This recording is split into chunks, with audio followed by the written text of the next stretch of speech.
띠띠띠띠. 네, 오늘은 비밀번호를 쉽게 열어봤어요. 문 열어! 그거 문법! 우리 두 번째 시간 역시 힘차게 시작합니다. 네, 우리 문 열어 국어 문법을 통해서 문법의 문을 활짝 열어가고 있잖아요. 지난 시간에 형태서 배웠는데 어땠어요? 쉬웠죠? 재밌었죠? 네, 지난 시간에 형태서를 배우고 나서 다음 단계에 배울 수 있는 문법의 요소. 오늘은 단어의 짜임입니다. 이 단어의 짜임도 정말 단 한 줄로, 네, 그 마법과 같은 단 한 줄의 문장으로 네, 문법을 열어갈 수가 있어요. 자, 오늘 바로 그 문 열어 한 줄 공개할게요. 오늘의 문장은 이튿날 아침 예상은 빗나갔다.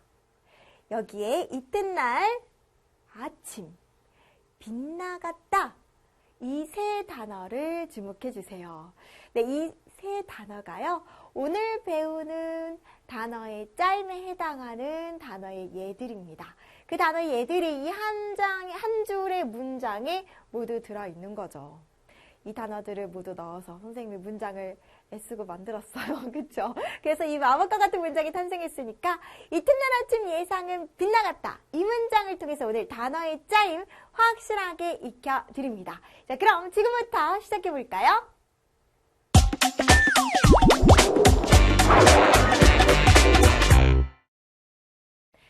문 열어!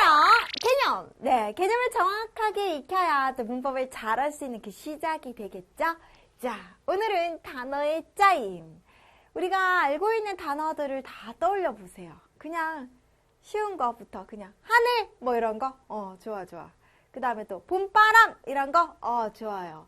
하늘 단일어입니다. 봄바람 복합어입니다. 네, 우리가 사용하고 있는 단어들은요. 단일어이기도 하고 복합어이기도 해요. 그런데 복합어 중에서도 봄바람은요. 합성어입니다.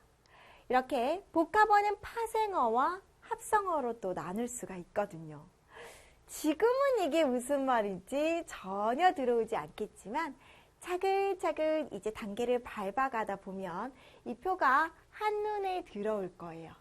자, 단어는 단일어와 복합어, 그리고 복합어는 다시 파생어와 합성어로 나눌 수가 있는데 이 파생어는 어근과 접사의 만남이에요. 이 접사의 위치가 어근의 뒤에 올 수도 있고 앞에 올 수도 있는데 이렇게 어근과 접사가 만나기만 하면 파생어라고 하고요. 합성어는 어근과 어근이 만나서 된 단어를 합성어라고 해요. 자, 그럼 여기까지 보니까 어근이 뭐고 접사가 뭔지 알아야 일단 진행이 되겠네. 그치?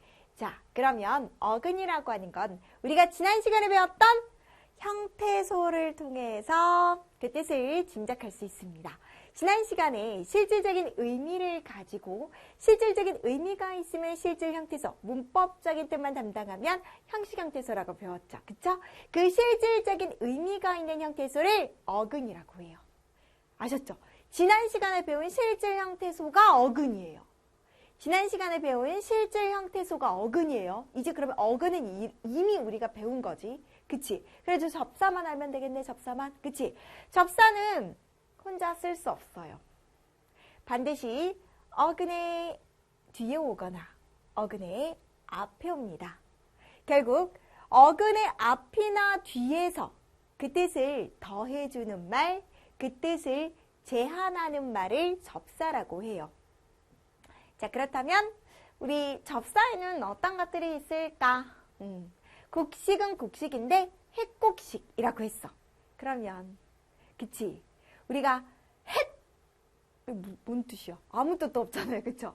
그런데 햇곡식이라고 하면 곡식이라는 실질적인 의미에다가 햇이라는 접사가 더해지니까 곡식은 곡식인데 그 해에 난 곡식이구나 이렇게 되는 거잖아요. 그쵸? 그래서 접사는 이 어근의 앞과 뒤에 붙어서 그 뜻을 제한하는 말이 됩니다. 되셨나요? 네, 좋아요. 자, 그러면 이제 우리가 단일어는 무엇인지, 복합어는 무엇인지, 파생어, 합성어의 개념을 이제 정확하게 개념으로 정리해 볼 수 있어요. 자, 보여드릴게요. 단일어란 하나의 어근으로만 이루어진 단어예요. 어근이 몇 개? 하나. 뭐라고요? 하나의 어근으로만 이루어진 단어. 어근은 뭐라고 했어? 실질, 형태소. 그러니까 단어를 분석할 때 실질적 의미를 나타내는 중심이 되는 부분이라고 볼 수 있겠죠. 그쵸? 자, 그래서 예를 들면 하늘, 땅, 아침. 이튿날 아침 예상은 빗나갔다. 할 때 그 아침이 실질, 형태소 하나. 다시 말하면 어근 하나로 되어 있는 단일어인 거예요. 됐죠? 자, 그럼 복합어는요? 자, 복합어는 두 개로 나눌 수 있잖아요. 그러니까 두 개 이상의 어근이 결합되거나 어근의 접사가 붙어 이루어진 단어입니다. 두 개 이상의 어근이 결합된 단어를 합성어라고 하고요. 어근의 접사가 붙어 이루어진 단어는 파생어라고 하겠죠? 그쵸? 자, 합성어는 둘 이상의 어근이 결합하여 하나의 단어가 됐습니다. 보세요. 집과 안. 실질 형태소 두 개. 그치?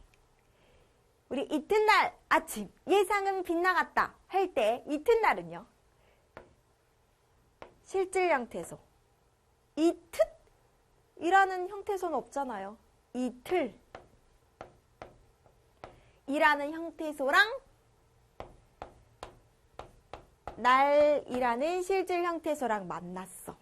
근데 얘네 둘이 결합을 할 때요. 형태가 변하기도 해요. 형태가. 그러니까 이틀과 날이 만나서 이틀 날이 되는 게 아니라 이 리을이 탈락되고 그 자리에 디귿이 온 거지. 그래서 우리가 쓸 때는 디귿으로 쓰고 발음을 할 때는 어떻게 발음해? 이튿날 이렇게 발음하는 거지. 얘가 은근 고난도예요. 어려운 단어예요. 진짜 어려운 단어예요. 이틀이라는 어근과 날이라는 어근이 만나서 이틀과 날이 만나서 결합할 때 형태가 변했어요. 리을이 탈락되고 디귿이 새롭게 추가되었는데 표기는 이튿날 이렇게 디귿 받침으로 쓰지만 발음할 때는 이튿날이라고 발음이 된다. 되셨나요? 네. 어근과 어근이 만나서 하나의 단어가 되었기 때문에 합성어입니다. 됐죠? 파생어는 어근의 접사가 붙은 말이라고 했어요. 접사의 위치는 어근의 앞과 뒤 모두 어떤 단어는 앞에, 어떤 단어는 뒤에. 자, 빗나가다. 이튿날 아침 예상은 빗나갔다 라고 할 때 이 빛, 나가다의 빛이라는 접사가 붙으면 잘못이라는 뜻을 더해줍니다.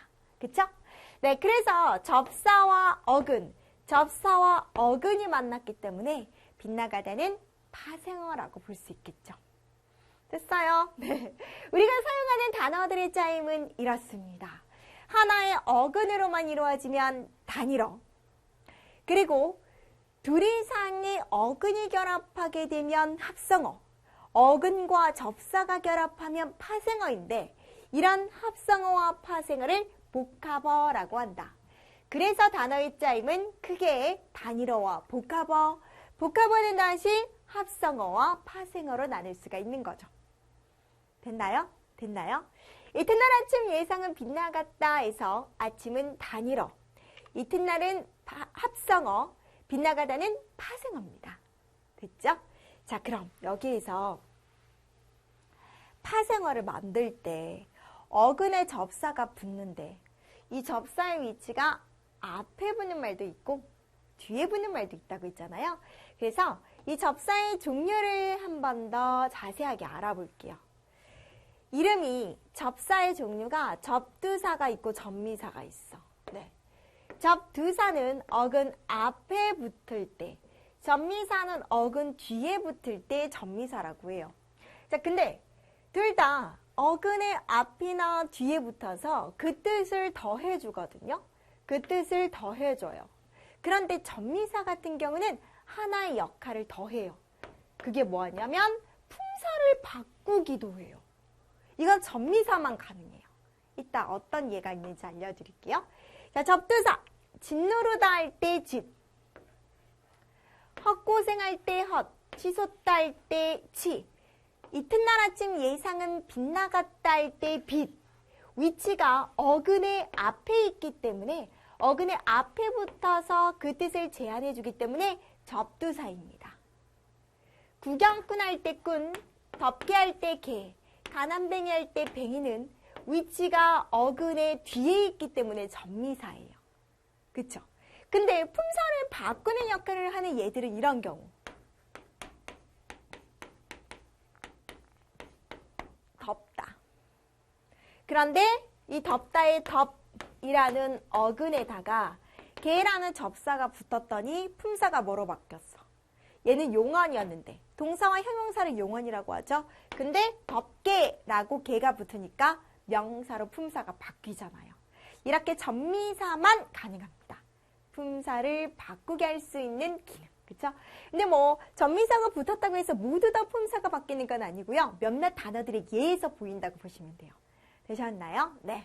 이렇게 접사가 보인다라고 하면 접사의 위치가 앞에 있는지 뒤에 있는지 확인하시고 접두사와 전미사를 찾았다면 아, 어근과 접사의 결합인 파생어구나 라고 눈치챌 수 있겠죠. 그쵸?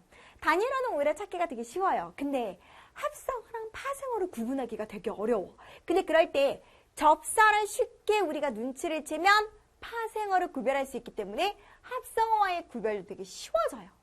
아셨죠? 그래서 접사가 앞에 있는지 뒤에 있는지 확인하면서 볼 거고요. 구체적으로 어떤 뜻을 더하는지는 이따 정리해서 한 번 더 표로 정리해 드릴게요. 네, 이렇게 해서 우리 개념을 확실하게 알아봤습니다. 단어의 짜임이 단일어와 복합어, 복합어는 다시 합성어와 파생어로 나뉜다는 것. 여기서 어근은요, 실질 형태소라는 것, 접사는 어근의 앞이나 뒤에 붙어서 그 뜻을 제한하는 말이라는 것.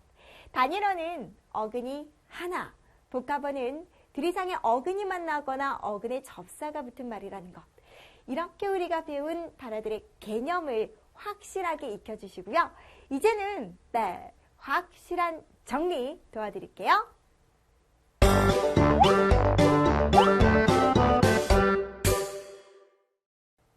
문 열어 정리! 네, 한눈에 정리되는 표를 통해서 쉬운 설명으로 우리가 오늘 배울 문법의 요소, 바로 단어의 짜임을 조금 더 쉽게 이해할 수 있도록 반복을 통해 설명 도와드립니다. 오늘의 한 줄, 이튿날 아침 예상은 빗나갔다. 잊지 마시고요. 계속 적용해 보도록 할게요. 자, 접사에 대해서 알면 파생어가 눈에 띄기 때문에 합성어와의 구별이 쉬워진다. 그게 바로 단어의 짜임을 쉽게 공부할 수 있는 비결이라고 했습니다. 자, 그럼 다양한 접사의 예들을 볼 건데요. 접사의 위치가 앞에 있느냐 뒤에 있느냐 그걸 파악하는 것은 1단계, 쉬운 단계고 그 다음에 이 접사가 어근의 뜻을 더해주는데 어떤 뜻을 더해주느냐를 제대로 알아야 그 단어의 정확한 뜻을 이해할 수 있겠죠? 그렇죠? 자, 먼저 접두사부터 공부해 볼게요. 맨손, 맨주먹.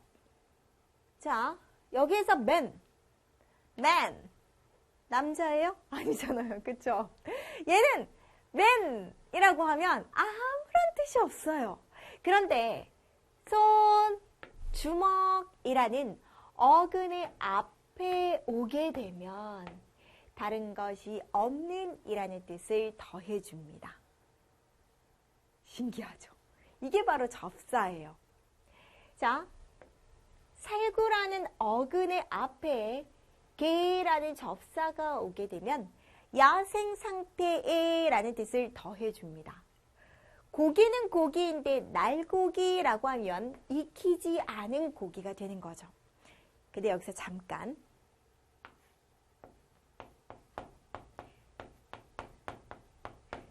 이때의 날은 접사일까요? 아닐까요? 아, 이런 건 선물 걸어야 되는데. 그냥 할게. 선물 없어도 잘할 수 있을 거야. 날짐승. 짐승은 짐승인데 익히지 않은 짐승이야? 그럼 되게 고기 먹기 뭔가 꺼림칙한데? 그쵸? 날짐승이라고 하면 뭐예요? 조류잖아요. 이때 날은 뭐예요? 나는 짐승이에요. 날다. 그쵸? 얘는 실질적인 의미가 있는 어근이에요. 그쵸?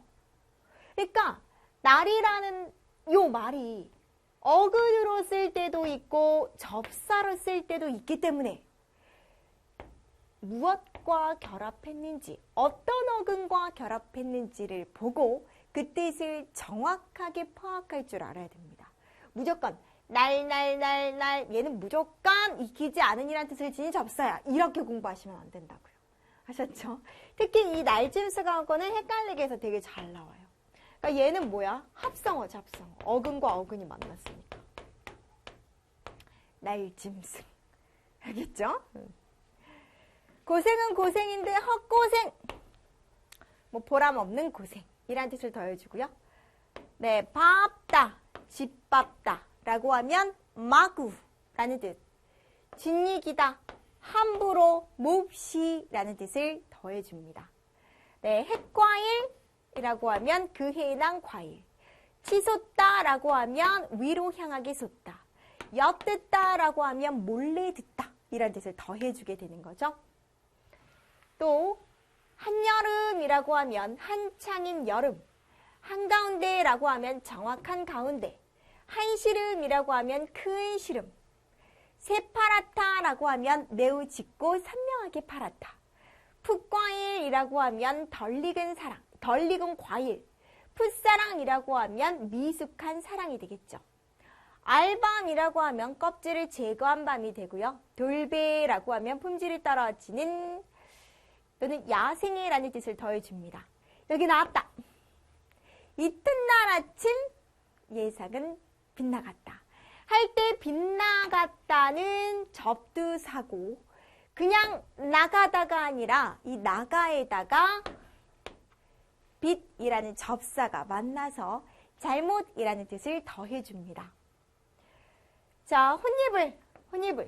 발음은 혼이불이죠. 이불에다가 혼이불 한 겹으로 된 이불. 그 다음에 높다에다가 드높다라고 하면 심하게 높다. 참사랑, 진짜 사랑. 참기름, 품질이 우수한 기름. 선무당, 서툰 무당. 네, 이렇게 뒤에 오는 어근의 뜻을 더해주는, 제한하는 역할을 하는 것이 접사입니다. 되셨나요?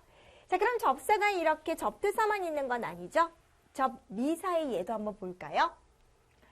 날개, 지우개 같은 경우는 간단한 도구라는 뜻을 더해주고요. 지우는 간단한 도구, 이렇게. 나는 간단한 도구. 하지만 코올리개 같은 경우는 사람이라는 뜻을 더해줍니다. 코올리는 사람. 절름발이, 옷걸이, 감옥살이 같은 경우는 사람, 사물, 어떤 일의 뜻을 더해주면서도 품사를 명사로 만드는데요.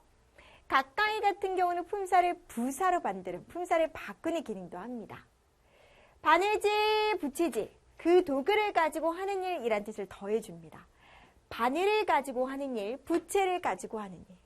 자, 그럼 바느질은 뭐랑 만났을 때 바느질이 됐을까?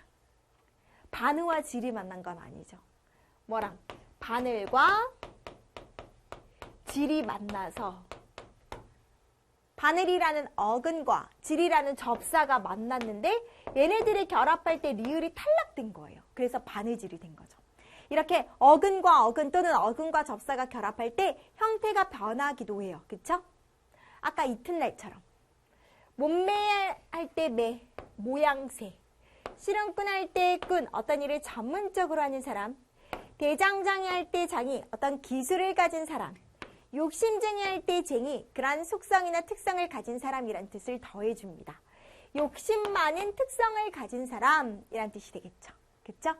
네, 그래서 우리 다양한 접미사의 예까지 모두 살펴봤어요. 이제 접미사만 눈에 들어와도 파생어가 무엇인지 쉽게 구별할 수 있겠지. 그치? 자, 그렇다면 이제 합성어도 한번 살펴볼까요? 자, 합성어는 어근 분석만 잘하면 돼요. 어근 분석. 근데 이 어근이라고 하는 것이요. 모든 형태소를 어근이라고 하지 않잖아요. 어근은 항상 기억해. 어근은 실질 형태소만 얘기해요. 그러니까 어근을 분석해봐라 라고 하면 실질 형태소만 분석해야지 다른 형태소까지 쓸 필요는 없다고요. 그쵸? 자, 오가다 할 때 뭐는 실질 형태소일까? 우리가 이거 형태소 우리 지난 시간에 나눈 연습했잖아. 뜻을 가진 최소의 단위. 어떻게 나눌 수 있어? 오, 가, 다. 그치? 여기에서 형식 형태소 보이네요. 다. 얘는 문장을 마치는 역할만 하잖아요. 그러니까 어근을 분석하면 다는 쓸 필요가 없는 거지. 오다의 오와 가다의 가만 어근인 거예요. 그쵸? 빨갛다. 마찬가지로. 빨갛다. 이렇게 두 개로 나눌 수가 있어. 근데 다는 형식 형태소니까 어근이 아니죠. 얘만 어근이에요. 그쵸? 근데 빨갛다 같은 경우는 합성어가 아니죠? 어근이 하나잖아요. 하나. 어근이 하나잖아. 이건 뭐예요? 단일어예요. 어근이 하나이기 때문에 단일어예요. 중요해요. 어근이 하나면 단일어예요. 형태소는 두 개지만 어근이 하나이면 단일어예요. 그 다음에 대여섯 어떻게 분석해야 될까? 대와 여섯이 만났나요? 아니죠. 원래 기본적으로 최소의 의미를 가지는 더 이상 쪼개면 의미가 사라지는 형태소는 대가 아니죠. 다섯이잖아요. 다섯과 여섯이 만나서 대여섯으로 형태가 변한 것이죠. 그렇죠? 어린아이는요. 어리다의 어리와 아이가 만났습니다. 그렇죠? 어리다의 어리와 아이만 어근, 실질 형태소이지 이 니은과 같은 연결해주는 말들은 어근이 아니잖아요. 그래서 이 안에다가 분석할 필요가 없어요. 뛰어넘다는요. 뛰어넘다. 이거 형태소로 나누면 어떻게 돼? 뛰어넘다. 네 개로 다 나눠야 돼요. 그쵸? 그러면 이 중에서 실질적인 의미를 가지는 건 뭐야? 그렇지? 뛰다의 뛰와 넘다의 넘. 얘는 연결해주는 말, 형식적인 형태소예요. 얘를 문장 마치는 말. 그치? 이튿날, 이제 할 수 있지? 이틀과 날이 만나서 리을이 탈락되고 디귿이 추가되어 이튿날. 그 다음에 올려놓다는 어떻게 될까? 올리어 놓다잖아요. 올리어 놓다. 얘는 줄임말이잖아. 올리어 놓다. 그치? 그러면 여기에서 올리다의 올리와 놓다의 놓. 얘만 실질적인 의미를 가지는 형태소죠. 그래서 어근을 분석하면 올리와 놓만 분석해 주셔야 돼요. 항상 기억해. 어근을 분석한다는 건 실질 형태소, 지난 시간에 배운 형태소랑 연계를 해서 실질 형태소만 고를 것. 그런데 어근이 이렇게 빨갛다처럼 하나이면 단일어고요. 두 개 이상 보이면 합성어입니다. 어근과 어근끼리 만났으면 합성어입니다. 여기에 접사가 있으면 안 돼요. 되셨어요? 어근을 분석한다는 게 뭔지 이제 알겠죠? 실질 형태소만 가지고 분석한다는 거예요. 되셨죠? 네, 아주 잘하셨어요. 자, 이제는 자신감이 붙었을 거예요. 네, 그럼 이제 자신 있게 문제를 한번 확인해 볼까요?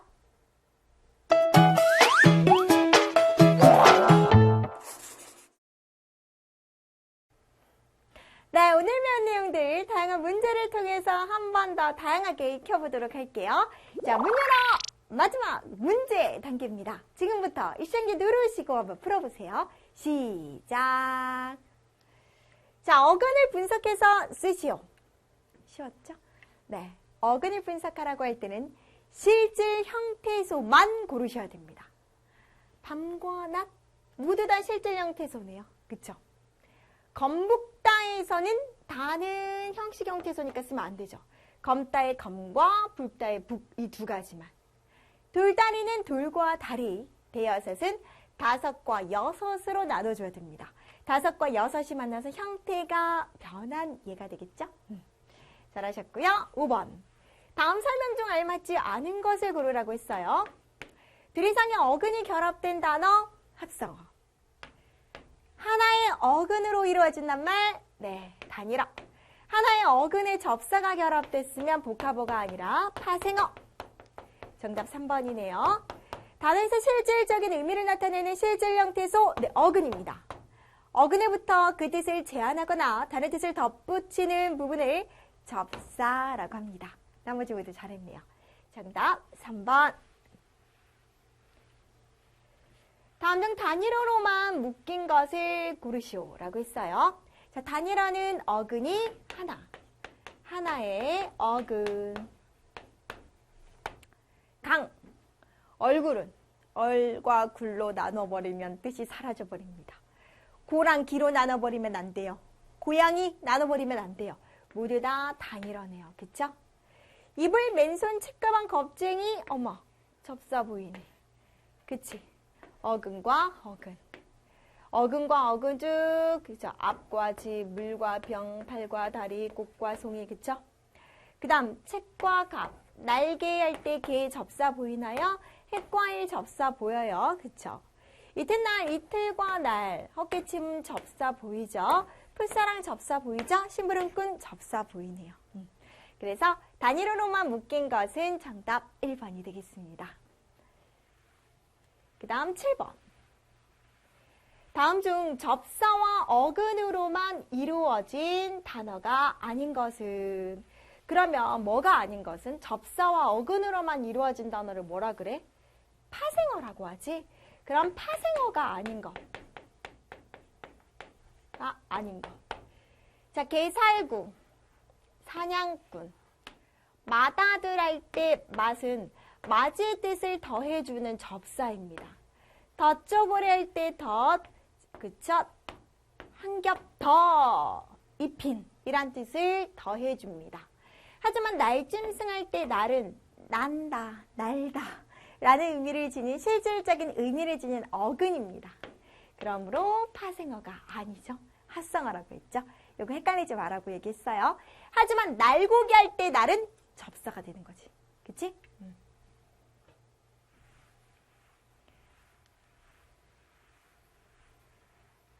8번. 다음 단어의 밑줄진 부분 중에서 어근의 의미를 제한하거나 더해주는 접사는, 네, 어근의 의미를 제한하거나 더해주는 접사를 고르라고 했어요.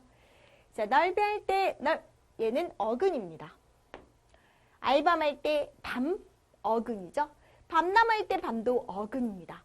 노푸르다 할 때 높도 실제적 의미를 가지고 있는 어근입니다. 하지만 장난꾸러기 할 때 꾸러기는 접사가 되죠. 그쵸?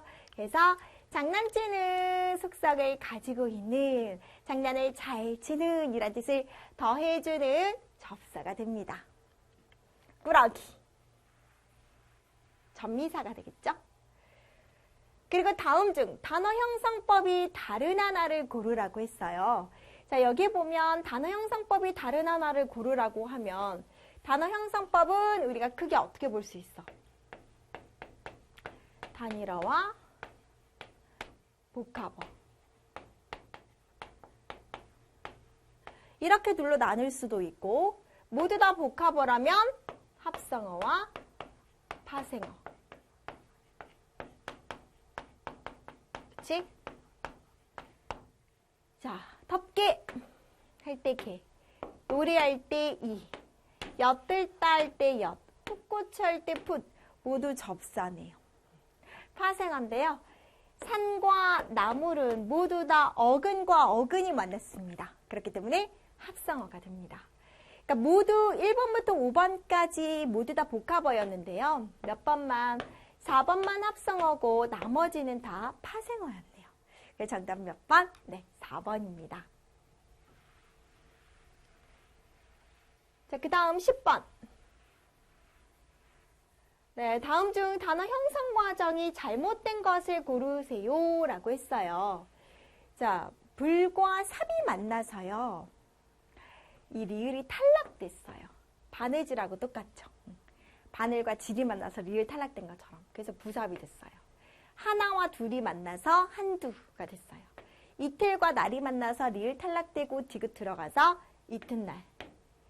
대여섯은 다섯과 여섯이 만나서 대여섯이 된 거죠. 그쵸? 그래서 정답이 4번입니다. 그 다음에 오다의 오와 가다의 가가 만나서 오가다가 된 거죠. 그래서 단어 형성 과정을 이렇게 살펴봤더니 4번 형태가 변하는 과정을 이해한다면 다섯과 여섯이 만나서 대여섯이 된다라고 봐야겠죠.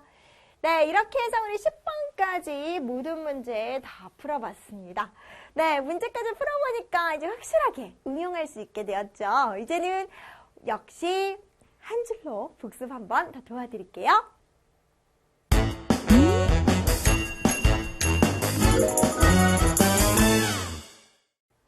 네, 아쉽게도 수업의 문을, 이번에는 진짜 문이죠? 네, 수업의 문을 닫는 시간입니다. 하지만 오늘의 한 줄은 한 번 더 익혀야겠죠? 이튿날 아침 예상은 빗나갔다. 네, 여기에서 이튿날은 이틀과 날이라는 어근이 만난 합성어. 아침은 아와 침으로 나누면 안 되죠. 하나의 어근으로 이루어진 단일어. 빗나갔다는 빛, 접사고요. 나가다의 나가가 바로 어근이 됩니다. 접사와 어근이 만났기 때문에 파생어가 되겠죠. 자, 이튿날 아침 예상은 빗나갔다라는 문장만 익히면 네, 이렇게 단위로도 들어있고 합성어와 파생어와 같은 복합어도 들어있고요. 또 이틀과 날이 만나서 형태가 변한 이튿날처럼 결합하는 과정에서 형태가 변한다는 사실도 익힐 수 있습니다. 자, 그럼 이튿날 아침 예상은 빗나갔다. 이 문장 하나로 단어의 짧은 모두 익히게 되네요. 그쵸? 네, 정말 잘하셨어요. 오늘 이 문장 꼭 우리 환상의 교환, 예쁜 교환에다가 문장 적어서 연습해 주시고요. 선생님은 다음 시간에 3번째 시간에서 또 만나보도록 할게요. 우리 다음 시간에 만나요. 사랑해 얘들아.